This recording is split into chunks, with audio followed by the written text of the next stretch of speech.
What's up, guys? Frantic here, and welcome to the Sunday Show, where I recommend songs I've been listening to this week in hopes of you finding something else to listen to. Let's jump right in. Alright, guys, the first band I'm going to recommend to you is the band that's on my shirt, because I went and saw them live last night and got this kick-ass new shirt. Dream Theater, of course, being my favorite band. I went and saw them live last night. They did The Astonishing, which is their latest album. They did it live all the way through, 2.5 hours. Yes, it's that long. And it was a kick-ass show. I enjoyed myself so much. I love watching them play live because they're just so good. But the album, honestly, I usually don't. I try not to recommend stuff I'm biased towards. I don't even honestly like the album that much. Just because they're my favorite band doesn't mean I'm blind to their good or bad releases. If I had to recommend songs off this album, if you're interested in listening to it, I would recommend Our New World. They actually did a cover with Izzy Hale from Hailstorm. Not a cover, but they collaborated with her on that song in a single, not in the album. And I would also recommend A Life Left Behind. Those are two good songs off the album that aren't necessarily as known. There's The Gift of Music and Moment of Betrayal were like the singles they released beforehand, and those aren't bad, but I personally like these other two songs more. Alright, second up, we're going to jump into the realm of light prog, rock, prog metal, whatever you want to call it. I wouldn't necessarily say metal, but I'm going to recommend Anathema. Anathema is one of my other favorite bands, honestly, and I've been listening to their album Weather Systems this past week, and that is such a good album.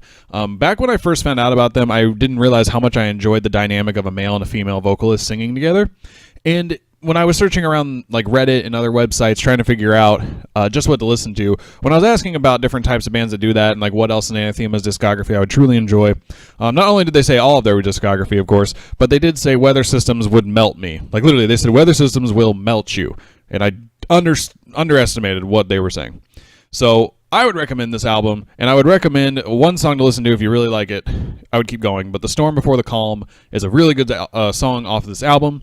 It's crazy good. I listen to it all the time, and if you like that song, start the album from the beginning, go right through it. It kind of just goes from beginning to end without stopping, which I really like, and it's just so good. I would absolutely recommend it. All right, the next two bands that I'm going to recommend I found on this website called Heavy Blog is Heavy, and if you're looking for more underground, not so known metal, and also looking for potentially reviews on more known metal, like reviewing like Dream Theater or Opeth or something like that, I would recommend this website because there's a lot of writers on there that have a lot of good opinions. But anyways, to get into what I'm going to be recommending, Cyborg Octopus, first off, they are progressive metalcore, basically. Now, what progressive metalcore is basically what it sounds like. Take metalcore, your bands like Asking Alexandria, and mesh them with progressive. So Dream Theater, honestly, is a good way to look at it.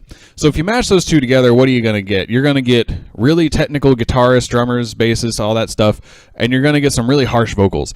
And that's exactly what Cyborg Octopus is, besides being a band with a really cool name. And I would recommend their album Learning to Breathe, which I believe is their only album, but I could be wrong on that. But there's a song off there that will sum up everything I just said, and if you like it, keep going through the album. And that song is Data Minefield. It's the first track off the album. It's actually spelled a little weird, so don't just Google Data Minefield, although you'll probably still find it. Google's smart like that. But Cyborg Octopus, really cool name, really good songs, and the Learning to Breathe album has a song called Disco Brain, which is absolutely crazy. It doesn't really speak to who they are as a band beyond being funny and having fun with their music. So if you're looking for something hilarious like that, I would definitely listen to that as well. But if you like Data Minefield, the first track off of Learning to Breathe, I would absolutely recommend the whole album as just a front-to-back listen. And lastly, I'm going to return to the realm of prog metal to give you what was basically described as heavier Dream Theater to me. And after listening to this album a few times, I can say that without a doubt it is heavier Dream Theater. The band I'm going to recommend is Fractal Cipher and their album The Human Paradox. Now this album is super awesome, but if I had to give you one song to basically speak to the whole album, it would be Lost, which is the first track on the album. Give that a listen. If you like it, it's like 8 minutes long, so I don't want to take up too much of your time if you aren't going to enjoy it. But if you like that, you'll like the rest of the album. It's a really good album. They basically, like I said, are heavier Dream Theater. They do have some harsher vocals at some points in time, but I think that adds to it and makes it really good. And boom, that about does it for me, guys. Check out some of the other stuff over here on the right side of the screen where you can check out the last episode of this, our latest Frantic Talks podcast. And like it says at the bottom, remember to like, comment, and subscribe. What are you guys listening to this week? I'd love to hear it, so I could potentially give it a shout out on the next episode. And, just let me know what you guys think of the stuff I recommended. Did you like it? Did you love it? Did you hate it? I always am interested in hearing that so I can get a better idea of what you guys want to listen to each week. So anyways, like I said, remember to like, comment, subscribe, and I'll see you guys next time.